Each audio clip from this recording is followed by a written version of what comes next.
Hey guys, welcome back to the LandCo podcast.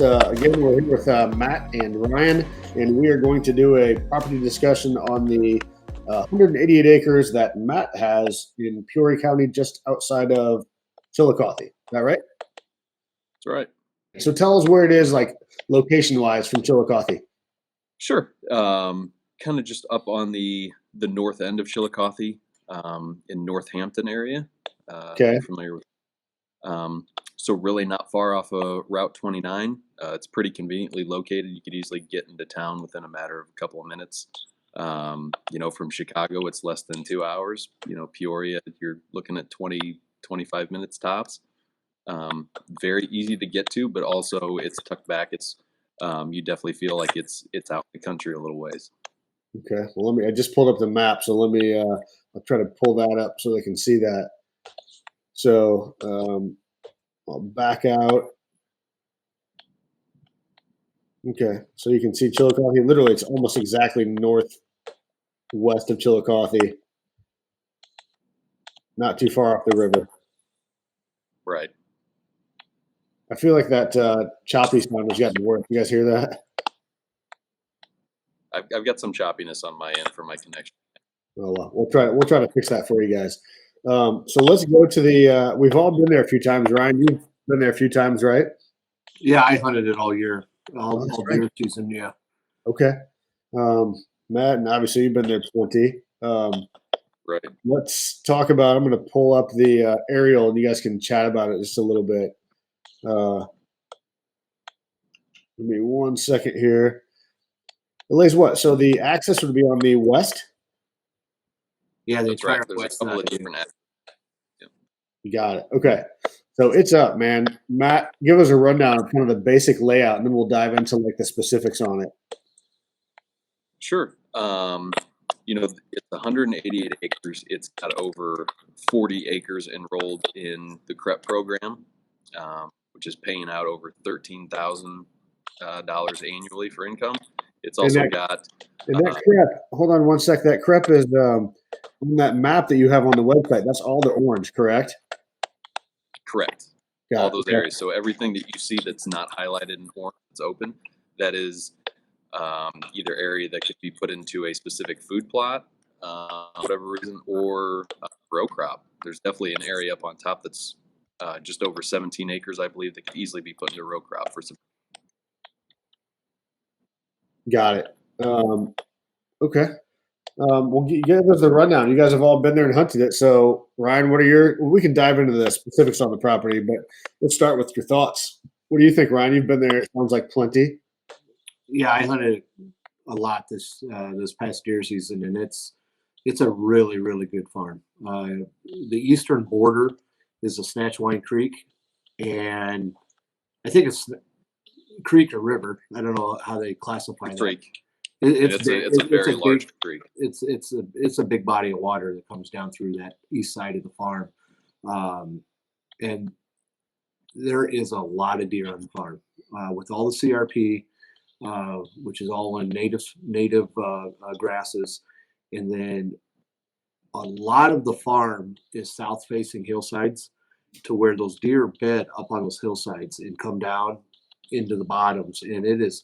I saw a lot of deer there. As far as the whitetail farm goes, it is, with a little bit of management, it could be white. I mean, just absolutely awesome.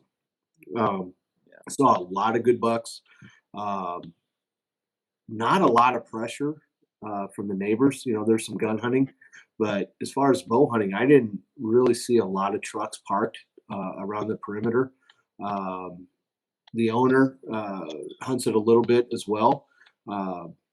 He's got a pretty impressive wall of whitetails that he has shot off this farm over the last, I don't know how many years he's owned it. 15 years, Matt. You know that better than I do. I think he's owned it since at least the mid-90s. Okay. So we're looking at over 20 years that I think he's had it. Yeah, between the sheds that he has found and the whitetails that he has personally shot off of it, and some trail cam pictures, it's a really, really good farm, and it's located in a really, really good area known for big whitetails. Right. Yeah. For sure. This area, I can, speak to it one of my personal family farms, as the crow flies, is less than 2 miles away from there. And I know neighbors of this farm that have shot deer that we've had on camera at our place, over the years. I mean, with the deer traveling through there, through that whole part of North Chillicothe area, I mean, there are some giant whitetails that go through this area, and especially with a farm like this that's set up the way it is, with that much CRP on that place, it's going to be able to hold a lot of deer. And obviously, Ryan For and, sure. and I have both personally, we've seen it. Anytime you go out there, I mean, there's no shortage of deer out there. And you cut off a little bit when you were chatting there, but like I know your family farm is right next to it, and Mhm. we were talking about the quality of deer. I mean, talk to us about that for just a minute because you cut out. But I've seen the deer that you guys have shot on your farm. You're talking Pope and Young, Boone and Crockett, like 200-inch plus caliber, correct? We've taken several Pope and Young deer off of our farm in the area. We've taken definitely a number of Boone and Crockett quality deer. There's even been deer not only that I've harvested personally, but also deer that we've had trail camera pictures of that have been touching that 200-inch number for sure. Yeah. Okay. Um, so let's chat about the actual property because I've been there. And so you guys are better at this than I am, but I feel like as good as it is, it could be better because there's things out there that I would do differently if I were a deer hunter, and things that you guys would probably do differently as well. So Matt, chat about that for a minute or two. Yeah, and I mean, I'll let Ryan, chime into because he hunted it this year. I did not, but um, things you look for on a property for sure are food, water, and cover. There's definitely the cover there. These deer definitely feel protected and safe on this farm with all the uh, CRP that's on there. There's definitely a water source there all year round. The thing that it's lacking is food. There's definitely areas to be able to put food plots in there and a significant amount of it.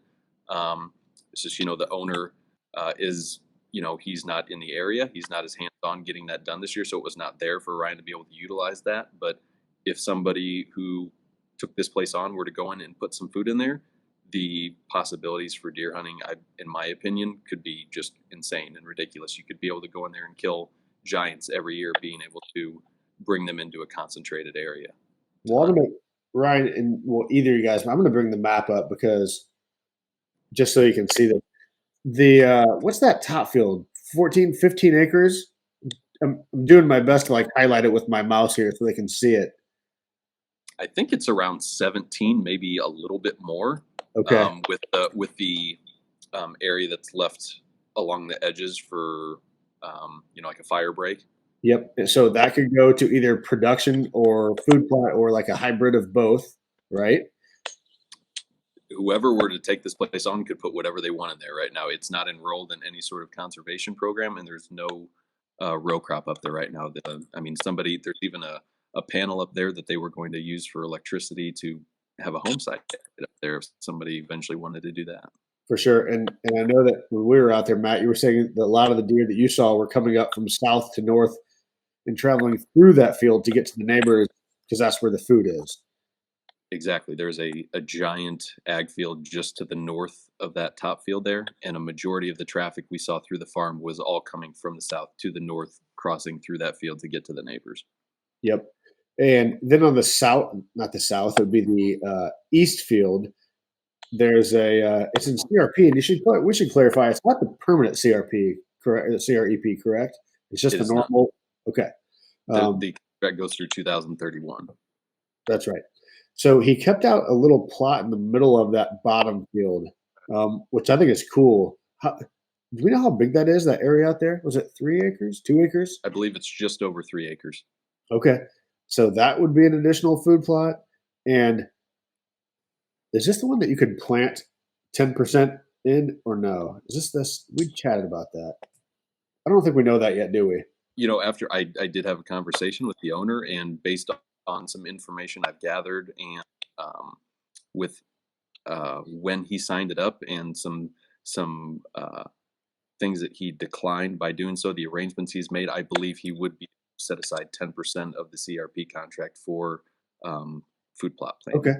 Well, so I mean, you're talking 15, 16 acres up top, 2 acres down at the bottom, plus 10% of the. How many total acres is there? CRP 40, 42.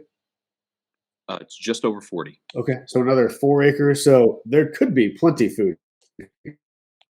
Absolutely. Now, right? Sorry, Did you I cut lose out there. both of you guys? I'm back now. I Sorry, I can was hear just saying.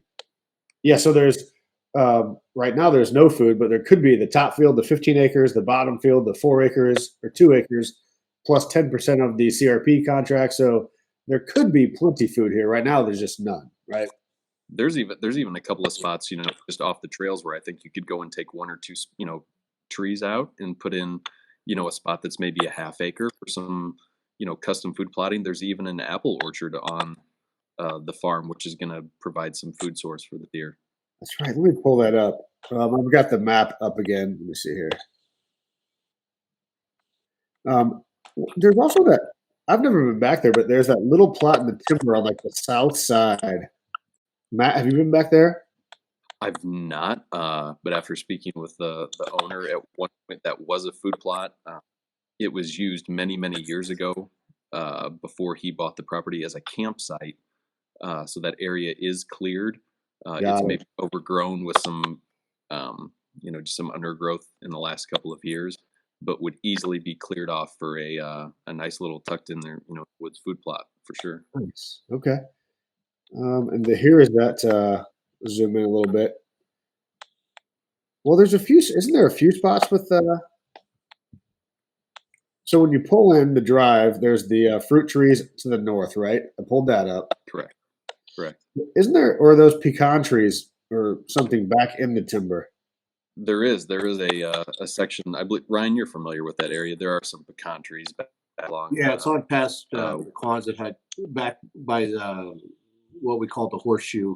The Snatchline Creek makes a huge oxbow, and they're right off. There's a clearing where the pecan trees are right there. Yeah, I think I got it pulled up here. Okay. Do pecan trees have any value for deer? Is that just kind of a They love novelty there?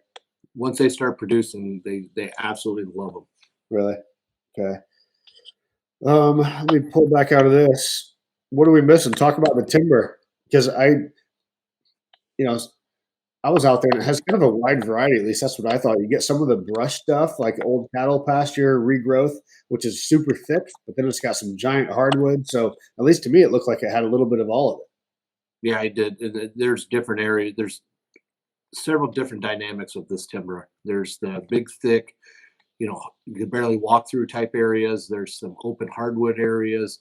There's small growth timber, big growth timber. The stuff along the snatch line, I believe there's some really nice walnuts down through along the creek down there. I think the timber value, I'm no timber expert, but for what I've seen, there's some value in the timber on this place too.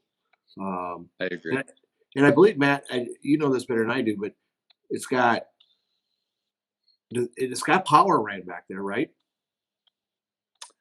I Or not? don't know if there's Up on I don't know if top. there's power up on top. No, he cleared that path going up top so you could run overhead power. Yeah, Right? there's no power running into it, but there's been a path cleared from the road up to that top section where there was going to be a building site for power to be run up there, which would be done very easily now that that area's been cleared. Okay, I got you.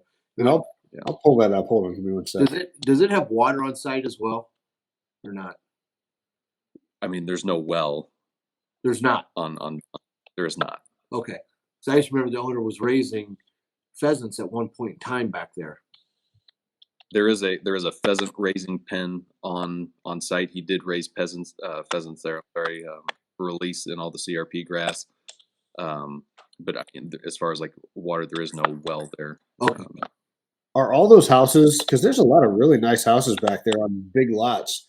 Are those all on well? Do you know? I can only assume so. Yes, I've got some friends back there in the area about a half mile away, and they're on a well. So I would assume that all those houses are on a well. Okay. Okay. What are we missing on this one? I mean, Ryan, you can chime in, but I mean, there's a lot of properties that we go through, and you can say, oh, there's potential to go out there and down the road, you're going to be able to harvest some giant whitetail.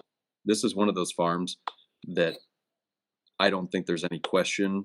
You go in there and you put food where it needs to go, you will kill a giant whitetail off of this farm every single year that you own it, as long as it's managed properly. I don't think there's any question in that with the amount of diverse habitat on the farm and the potential to not only grow these deer with the food that you could put on there, but to hold them with the amount of cover that's on the property as well. I don't know, Ryan, I mean, your thoughts too. I mean, you've I definitely walked totally on agree. it. It's also, if it's somebody looking to build a retreat or a cabin or even build a home on, I mean, this is a top end farm, in my opinion, as far as you're on a very, very good blacktop road that goes to it. Very well maintained road. It's very close to Chillicothe. If somebody wanted to run in town for any reason, Right, you're literally 10 minutes from the Casey store. Literally, you've got access to all the utilities as far as power, water, all that. It should not be a problem because there are some, like John said, houses around the outlying area of it. In my opinion, it's a turnkey farm right now, the way it sits. And not to mention, if somebody did decide they wanted to build, the views where they could build a house up there, the views, on that top part are absolutely incredible. If somebody wanted a little retreat to have a cabin or a house, it's about as scenic as you can get. I was going to say that because that house site that we chatted about is probably 60, 80 feet above the bottom ground. Mm-hmm. Okay. Right. So super cool views. You might have to remove a few trees, but pretty cool. Also want to bring up, because you talked about the CRP at the bottom. Most CRP farms that we look at, people say CRP, and it looks like they haven't touched it in 20 years. The CRP grasses down there are awesome. Like, they are thick. They're in excellent shape. Right? Pretty rare. It's some of the nicest CRP you'll see. Right. Absolutely. Okay. What else? Anything else we're missing on this one? It's got that little hoop building just for kind of storage. Yeah, the Quonset hut. Yeah, it's got the Quonset hut, and I mean, that thing is, if somebody just wants to keep their equipment out of the elements, it's dry as can be. I've been out there during a pretty rough rainstorm, and I didn't catch a drop on me, standing under that thing. So it definitely serves its purpose. But there is other, if somebody wanted to put some other storage buildings up there, there's definitely areas where they could do that. Plenty spots. Okay, cool. Well, I think that'll wrap it up. Matt, Ryan, we missing anything on this one? No, it's a great farm. If somebody should buy it, it's really, really a nice farm. Absolutely. Okay. Well, cool. Well, you guys, thanks for listening, and that'll wrap it up for tonight. We'll be back at you shortly with another one.